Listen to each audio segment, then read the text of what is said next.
Fontainebleau Las Vegas, right now in 2025.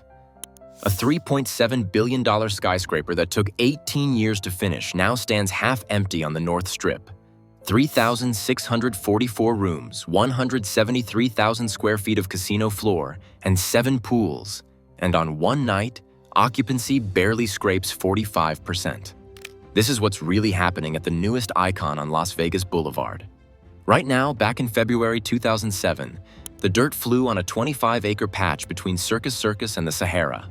Developer Jeffrey Soffer, fresh off reviving the Fontainebleau Miami Beach, that Rat Pack playground from 1954, saw Vegas as the next canvas. A 67-story tower, 729 feet tall, the tallest occupiable building in Nevada.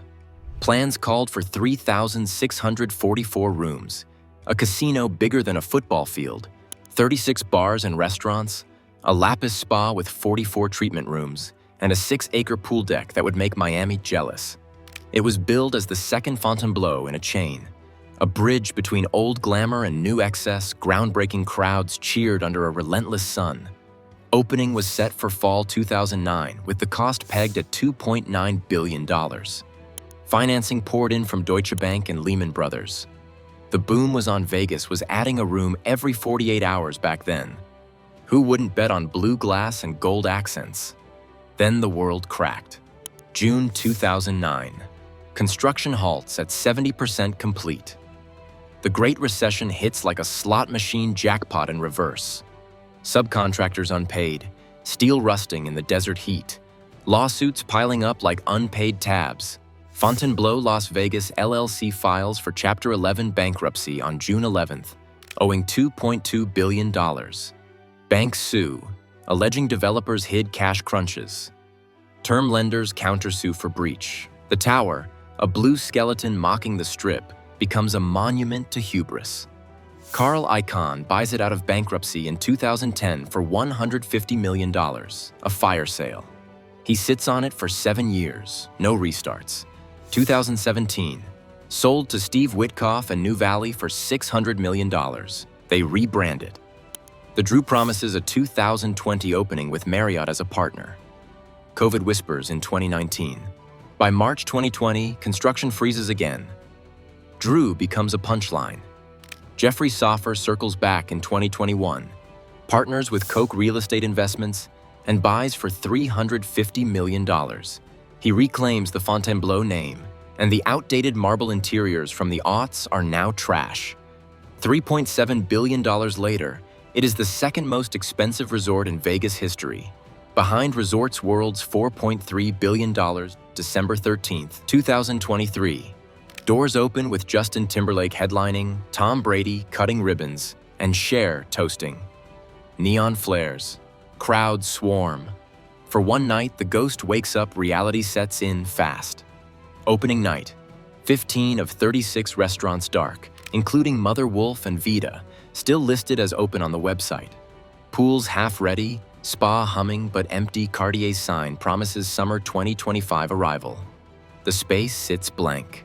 In January 2024, 2 months post-launch, slots stretch like an airport lounge at dawn. Table games whisper under dimmed chandeliers. The 173,000 square foot gaming area, bigger than the Bellagio's, feels like a warehouse waiting for inventory. Reviews flood in, beautiful but barren. Echoes like a museum after hours. TripAdvisor averages 4 out of 5, praising the room's 500 square foot standards, crisp whites, gold accents, and showers big enough for regrets. But the complaints stack. No in-room coffee, spotty housekeeping, and hallways smelling of fresh paint and old books. Yelp echoes it, upscale but unfinished. Service smiles through the cracks. By mid-2024, occupancy hovers at 49%, per SEC filings. To break even, they need $4 million daily. They're losing $400,000 before debt interest. Add $8,000 a day in IP royalties to the Miami original. That's a slow bleed under crystal lights. Zoom out to the Strip. The Las Vegas Convention and Visitors Authority clocks 2024 at 86.4% occupancy across 85,000 rooms. February 2025, 88%. Average daily rate $208. Fontainebleau, January 2024 filings, 50% below projections. March, still scraping 45% on weekends, Nevada Gaming Control Board strip-wide win of $15 billion in sports betting. 70% mobile. Why drive to a North End tower when DraftKings pays out from your couch? Resorts World, the other newbie 2 blocks south, clocks 80% occupancy, a $279 average rate, and positive cash flow. They opened in 2021 and learned the ropes. Fontainebleau laid off dozens of dealers in May 2025 per the Review Journal. Tourism dip. 6.5% fewer visitors in May 2025 versus the prior year. Gaming is down 2.2% statewide. International arrivals tanked $12.5 billion in projected spending, thanks to trade tariffs and visa snarls. California traffic 20% of visitors slows as gas hits $5 a gallon. Credit card debt peaks at $1.1 trillion nationally. Middle America skips the flight. Fontainebleau's North Perch doesn't help. 4 miles from the Bellagio fountains and half a mile from the convention center, great for CES, brutal for casuals. Uber from mid-strip. $15, 15 minutes in traffic.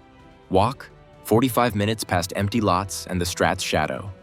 They're fighting back. Blow Live Theater books residencies for Keith Urban, Hootie and the Blowfish, and Thomas Rhett in October 2025. Live nightclub, 41,000 square feet, fires 330 pounds of confetti through February 2025 and serves 1.6 million casino drinks. Oasis Pools host David Guetta drops and Tiesto sets. Lapis Spa earns Travel Plus Leisure's 2025 nod for off-Gus rituals in salt rooms. Bavette's Steakhouse draws lines for bone-in ribeyes. Don's Prime ties for third best on the Strip. From December 2023 to February 2025, see 90,000 espresso martinis poured, 150,000 beers at the tavern. They tier-match Caesar's Diamond to Silver through 2024's end and toss in $100 in dining credits. Buy adjacent land for $112.5 million in June 2024. Expansion whispers. Winter 2024. Turn a pool into the Strip's largest ice rink. Light a tree with Thomas Rhett Rink returns in late 2025. Yet the vibe lags. Ex-posts call it creepy empty and airport lounge energy. Reddit threads. Cavernous hallways, no buzz. One user stood in the lobby at 8 p.m., counted 5 people besides staff. Another, beautiful rooms, but the silence is deafening. It's luxury for the lost, pristine but adrift. On Friday at around 1 a.m. last week, the 67-story tower rises like a silent monolith against the desert sky. Blue glass mirrors a half-lit strip, headlights thinning toward the distant pulse of the sphere. Valet podiums stand unmanned, fountains trickle into still water, and no one is watching. From the 50th floor suites, the promised mountain views give way to empty festival grounds and arena parking lots stretching black under sodium lights. No volcano erupting, no pirate ships firing. Just long, quiet corridors where every footstep echoes twice. Down on the casino floor, the hum is faint. A single high roller leans over a baccarat table. Rows of slots chime to themselves, lights flashing for no one.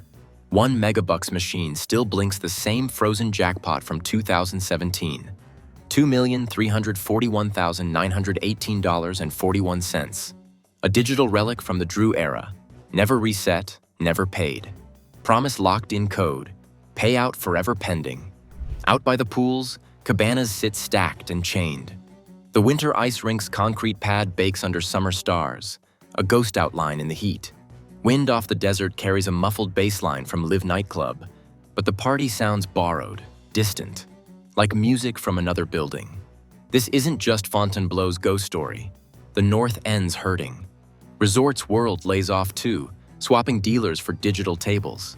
Nevada unemployment hits 5.9% at the end of 2024, the highest in major U.S. cities. Hospitality jobs drop 7,000 year over year. Buffets dwindle to 8.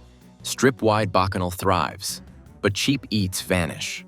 Comps gutted, resort fees climb to $45. Parking $20, Gen Z skips the schlep. TikTok calls Vegas an overpriced mall with blackjack. Regional casinos in Phoenix and Denver siphon the drive. Online slots spin 24/7. No flight required Trump tariffs bite international wallets for $12.5 billion less in global spending. Vegas cannibalized itself. Soulless towers replace free spectacles. The Mirage volcano? Demolished. The Luxor beam? Fading. Fontainebleau arrived late to a party turning corporate. Here's the real story of Fontainebleau in 2025. Not a failure, a mirror. 18 years to build, 2 to echo. A blue beacon betting on billionaires while the Strip's heart beats in Midtown. 3,644 rooms waiting for the next Timberlake, the next boom. But standing under that tower at dusk, glass catching the last light while cabs speed south, it whispers the truth: Vegas didn't die. It priced out the dream. The era when a $29 room and free drinks pulled you across the desert. When escape meant excess, not apps. When the North End felt like a rival, not afterthought. Neon still burns, slots still spin. But the crowds? They found cheaper highs. If you've been coming here since it was just a steel frame, share your memories in the comments. Someone still hears of the rattle of coins in a plastic bucket from 2008. Want more stories about quiet casinos and forgotten dreams? Hit subscribe. We'll keep walking the empty floors where the game never really stops. This is Bright Sun Travels. Fontainebleau still glows. It just glows by itself.